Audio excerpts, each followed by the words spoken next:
Hutchison, Director of Equity Research and Base Metals at TD Cowen. Our next speaker probably needs no introduction, but it's Grant Isaac, President and COO of Cameco. I think Grant's going to start with a sort of general macro overview, and then we'll go into some specific questions. So welcome, Grant. Thanks for participating again this year. Yeah, Craig, happy to do it. In some variation, I think we're on year 12 of doing this with you, sometimes virtual, sometimes in person in the past. Right. And it's been a really important forum for us. Thank you for the work that you continue to do, not just in the uranium space, but the nuclear fuel and increasingly the reactor space. I think it's really important, especially at a time when, let's face it, there's a lot of new investor interest in this whole thesis. And it reminds us as new investors come along that we as corporates, you as sell-side research, the industry, reporters, we actually have a big responsibility to separate facts from fictions in this market. For whatever reason, this market's prone to a lot of fictions. So I want to just provide a few opening comments. We can get into some specific Cameco issues, but I want to map those back to this macro backdrop that I think is the main punchline. And what that is, and I'm not going to use this word lightly, we are at an unprecedented investor opportunity in nuclear right now. And I know unprecedented is a big word, and it might even be hyperbolic, but I truly believe it. And let me just illustrate it by the recent World Nuclear Fuel Market report that came out. What's the punchline of the fuel market report? Durable demand is getting bigger, and uncertain supply is getting smaller. And that's right across the nuclear fuel cycle, but most profound in the uranium space. And that's a great punchline. It's a great place to start. What we look at Cameco is we look at that report and we disentangle it and we go, well, here's a really interesting fact. We think the demand is actually understated, and we actually think the supply is overstated. So we actually think the gap is bigger. And let me just discuss both of those a little bit.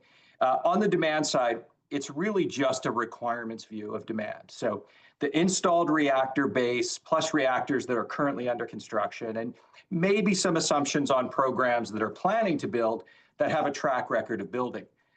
There's no inventory build in it. And we know inventory is becoming a bigger and bigger issue for some of these new participants in nuclear. They're building 100-year assets. You know, their worry isn't where the uranium is in 2035. Their worry is where's the uranium in 2055 and 2075 as they're just about to embark on running 100-year assets. Inventory build is not in there. If you keep going through the list, super uprates on life extensions are not in there. A Western launch of large modular reactors and small modular reactors, it's not in there. And of course, there's another piece to it, which is naval propulsion demand is not in there, but it's going to come from the same feedstock, right? So there's a lot of demand that's missing.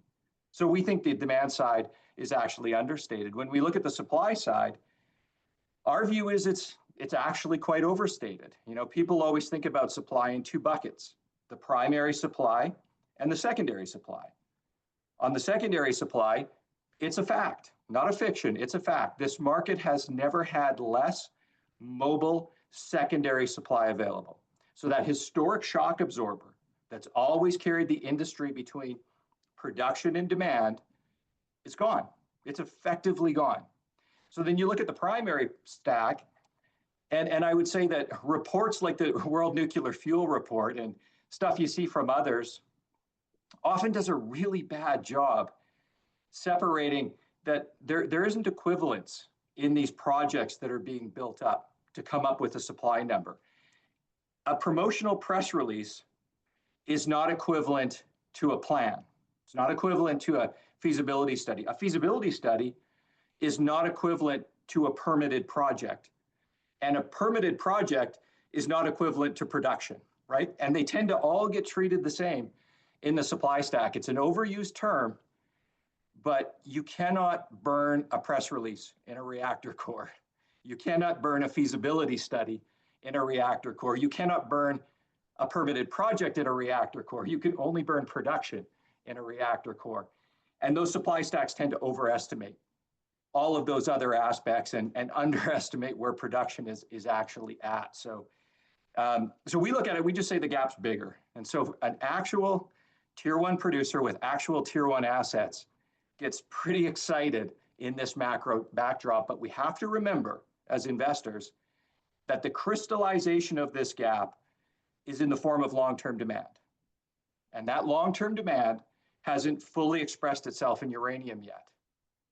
Therefore, a responsible producer remains disciplined, doesn't lose focus on the value that's ahead, and that's effectively at the heart of our strategy. Disciplined, we will not front-run demand with supply. We will not sell supply into the spot market. We will not sell supply to intermediaries and traders who churn it around the spot market. We will patiently wait for that demand to form, to properly price future production. And the analog I will use is our Port Hope conversion facility had to go to 5,500 tons before it went back up to 10,500 tons with historic conversion pricing. And that is what investors have to focus on. Those who have those disciplined strategies are going to capture the most reward in this unprecedented moment for nuclear. Maybe just on that, it wasn't one of my questions, but you raised a good point. I agree with you. As you kind of look out in the next decade and a half, there's just not enough supply in the market. I think the WNA forecasts for 2040 on the reference scenario, we're going to need around close to 400 million pounds of primary supply. And I can understand how we can kind of satisfy demand towards the end of this decade and maybe early into next, because there are some good projects that could come online. But as I look towards the end of 2030, I don't see a scenario where the world can supply that level of demand. So what can be done? Is there a downstream solution in terms of recycling that's going to meet that demand, or how do you see it play out? Because I think you're going to need prices to be materially higher than they are right now to incentivize some of those higher cost, more projects in more challenging jurisdictions.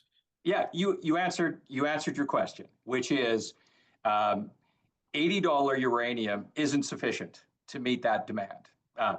I would say three-digit uranium is an absolute minimum, and we're already seeing that. We're going to talk about marketing, I'm sure, and what we're seeing in the market right now. But ultimately, this is about price. In order to convert resources into reserves, you need that pesky economic model in the middle of it. And that pesky economic model requires a much higher price than today. And then as prices start to form, and as the demand is expressing higher prices, that gap will be filled. Projects that today are uneconomic will become economic, and they will become part of the supply stack. But if the world believes that $80 is a sufficient price to fill this demand gap, that somebody's going without. And then we're going to see those heroic spiking moments that we've seen in the uranium space before, because someone will come out with an RFP and it will go unmet. Nobody will bid into it. And the panic will start like it did in conversion, like it did in enrichment, like it's gone through fabrication.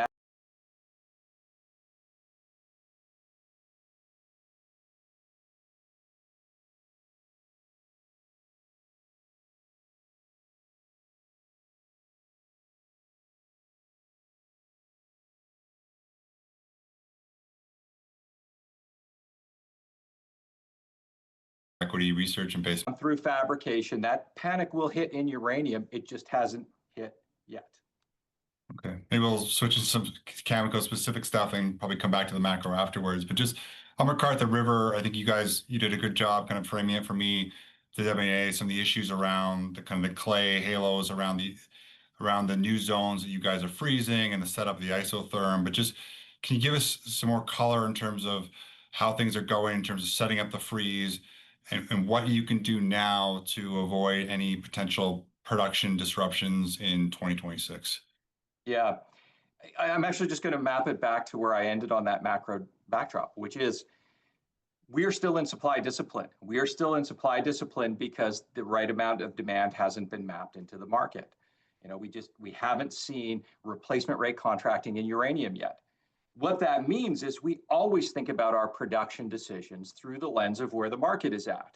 We didn't build the market this way, but this is the way the market is. And we know how it responds to our production decisions. And so ultimately, we will always strategically pace our production decisions to meet what the market will bear. So we exclusively sell into a long-term contract portfolio. We source that from production, but we have other risk management tools in there. And ultimately, when we're in supply discipline, When 30% of our licensed and permitted production is still in care and maintenance because we don't feel prices are where they need to be, it just means we're not going to take heroic actions to deal with a production situation that means we miss target, because ultimately there is no tyranny of December 31st from a production point of view, right? Like at our operating sites, there's no difference between December 31st and January 1st. Those are 2 working days, right? They don't get hung up on what that means come December 31st. We will begin development. We will be producing from those zones. It's just we won't have the pounds coming out of the back end of the Key Lake mill. But here's the thing about mining. Unlike manufacturing, if you miss a mining target, the pounds stay in the ground. If you believe that there's a fundamental gap between supply and demand that's in your favor, those pounds that are in the ground are actually worth more. This market never rewards anybody for taking pounds out of the ground that aren't needed. In fact, it punishes them very severely. So we will always strategically pace our operating decisions. And maybe just Stephen, sticking with McArthur River, and I know you guys, you're very clear right there. You're no intention of bringing additional pounds on the market at this point, but just behind the scenes, what are you kind of doing to look to potentially optimize McArthur River and ultimately potentially expand it to 25 million pounds when the market needs those pounds? Yeah, so it's just a matter of assessing the mining infrastructure, assessing the milling infrastructure. As we make forward investments, we think about those investments for the future. I mean, we're at a really unique point where the mine and the mill are kind of moving in different directions. The McArthur River, right now at today's production, mid-2040s, it depletes. And so here's an interesting fact. The world today is not pricing in the end of Cigar Lake and the end of McArthur River. Right? That's 36 million pounds per year that's coming out of this market that it has not been absorbed in price formation yet. So we're thinking about pacing McArthur River appropriately.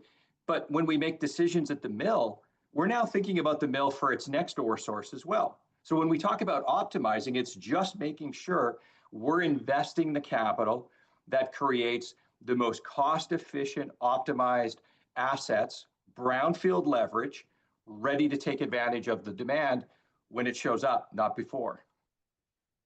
Okay, great. Maybe just in terms of sources of supply, meeting your sales commitment, because it does come up a lot with investors.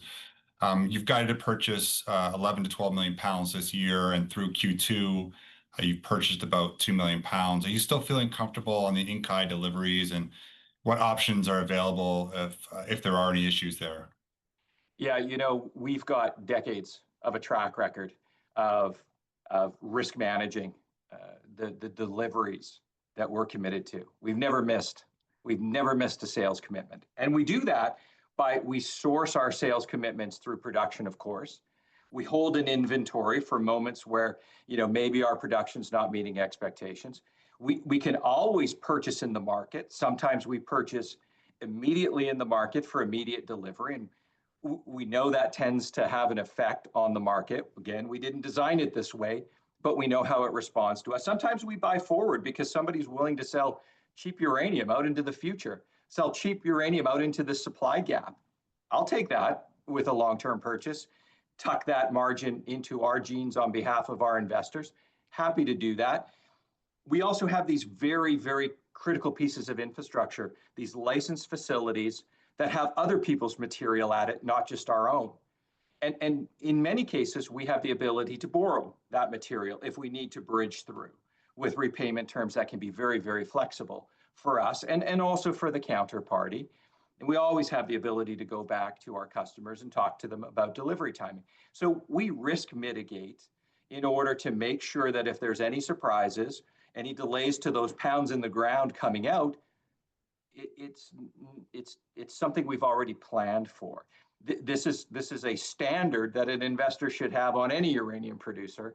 And we just manage that risk. And as you see from decades of never missing a delivery, we manage it very, very effectively. Perfect. But as you go forward, I mean, your inventory levels have come down here the last couple of quarters. How comfortable are you with those inventory levels? Is that something you want to see built up over the coming quarters going forward? Very comfortable with our sourcing strategy. Okay. Maybe shifting back to just more the market in general, we saw the term price move up a couple dollars last week. It's the first time, I think, in 8 months that we've seen it move higher. Obviously, you guys have really good intel in terms of what's happening in the market. Just what are you seeing more broadly in terms of maybe both the spot market and the term market? Yeah. There's a really interesting signal being sent to the market that I think it's largely being ignored in the conversations. And that is, whether you read the good work that UXC does or the good work that Trade Tech does, they will tell you about 30% of the long-term contracting in the market today is done on base escalated terms. And about 70% is done on market-related terms. But what many people don't know is that long-term price that you're referring to only talks about the 30% that are base escalated. Market-related contracts do not inform long-term pricing. So that means 70% of the market information is not being reflected in today's price. But it's incumbent on us to step back and say, well, what is the 70% telling us? Well, it's telling us, certainly from a Cameco perspective, that uranium's already at 3 digits.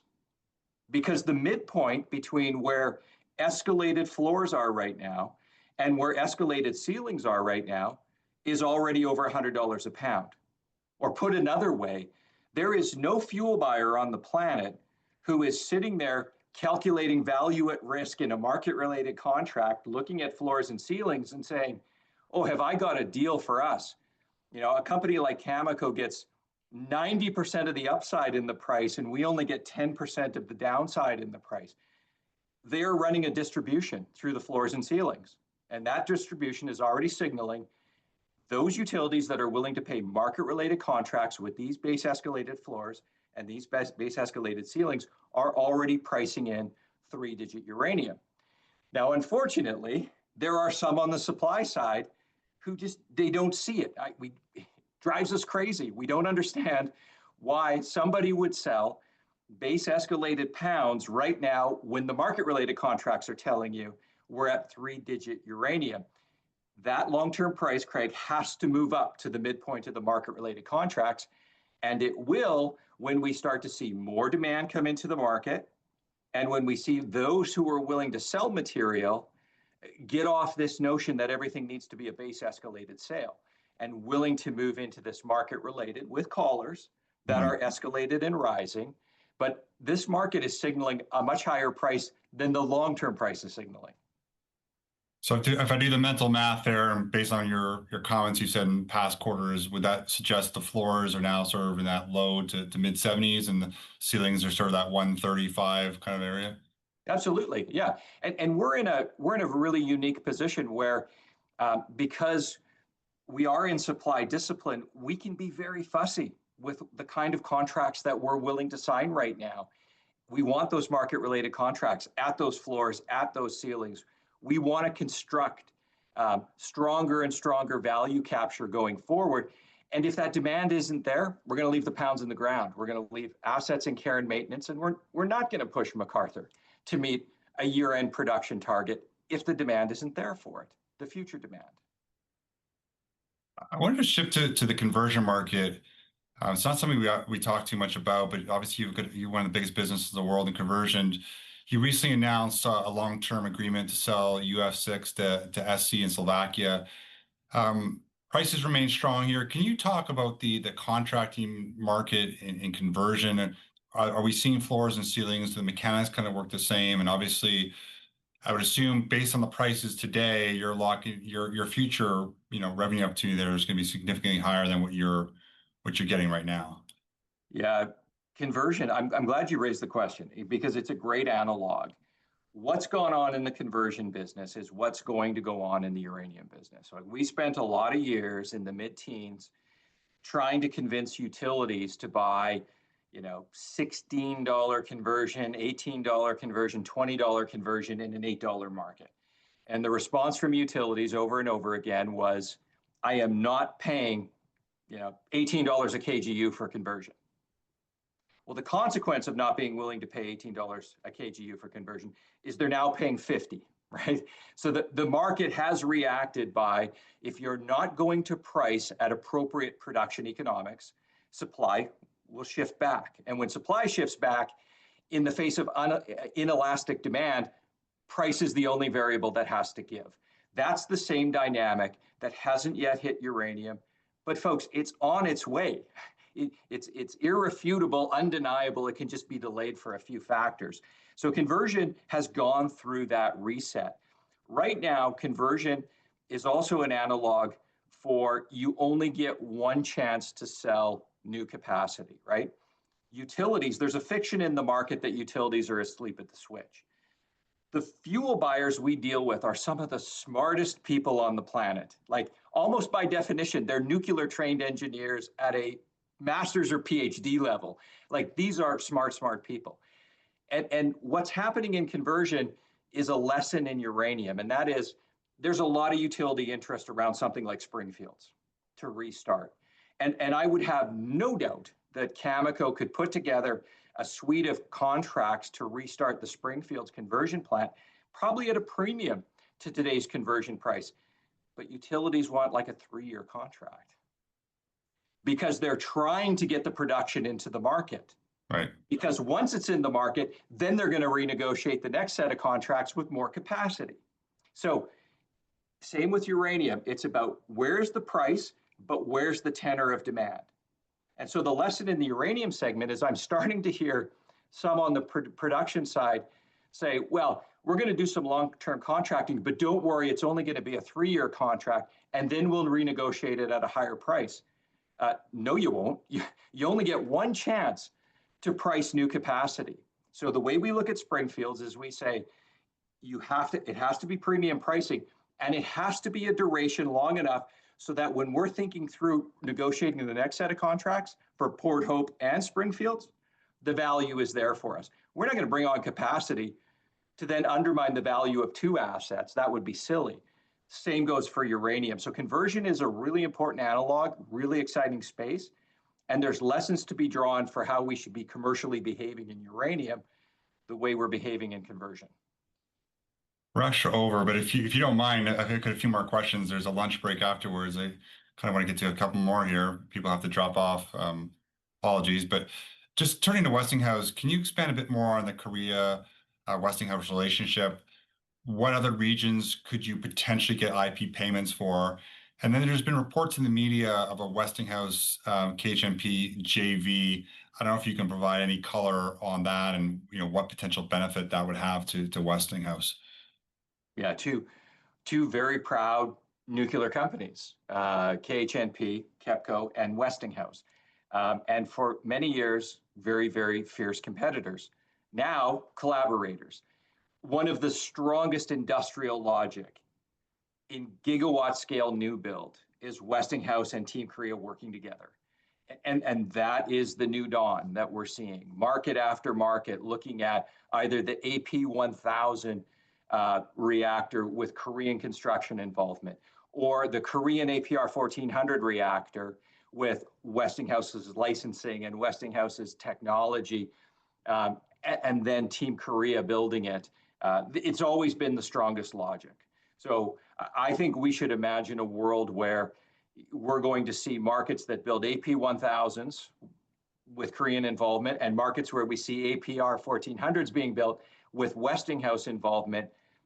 But I think the chance of Westinghouse and Team Korea dominating the gigawatt new build space, that's a very, very high likelihood scenario, and it's great for the energy systems business of Westinghouse, and then it's great for the core of Westinghouse. So this relationship is stronger now than it was before, and would love to see the kind of super joint venture that really sold an AP1000 on the basis of also having that incredible Korean construction capability, as well as really attractive Korean financing behind a project too. Strongest industrial logic in the business.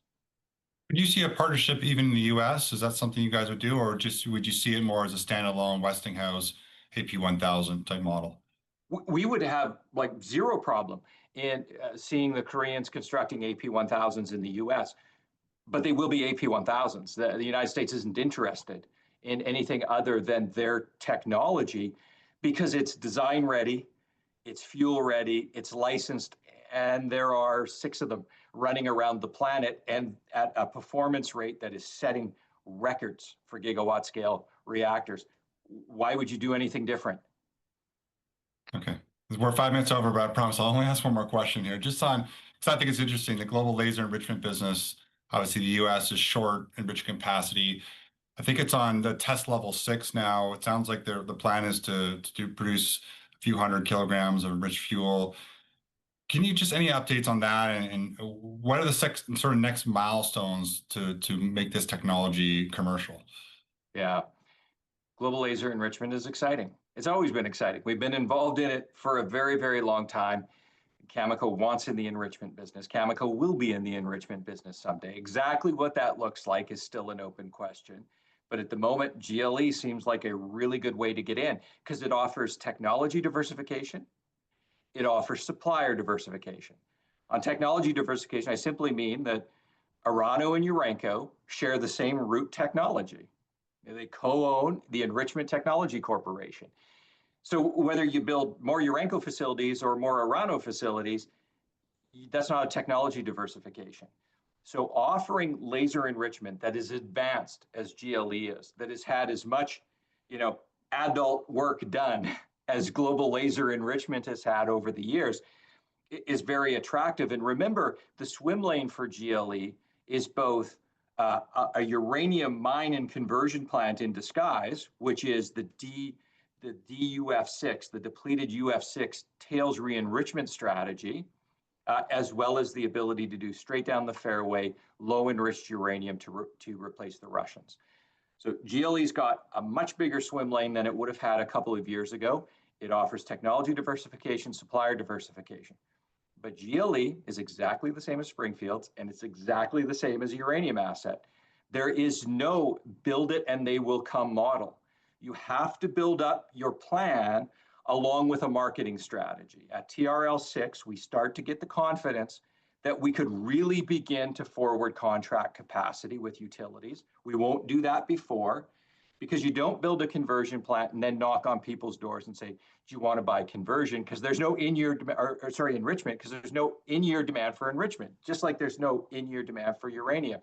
So the commercial strategy is still to come, but technologically, we're just getting more and more excited about where this is at, and we think it can play a huge role in helping stabilize the Western fuel cycle. And at that point, Cameco has everything, from the biggest exploration package to reactor sales and reactor services and core going forward, and everything in between. So at a time when nuclear is attracting so much investors and so much excitement, we're a one-stop shop. That's great. I appreciate your patience. Allowing us to go, I think, 7 minutes over here. I appreciate the patience. So everybody staying on the line. Our next session's at 12:25. It's a keynote with the OPG. Thanks again, Grant. That was great, as always. Thanks, Greg. Thanks, Greg. Thank you. Appreciate it.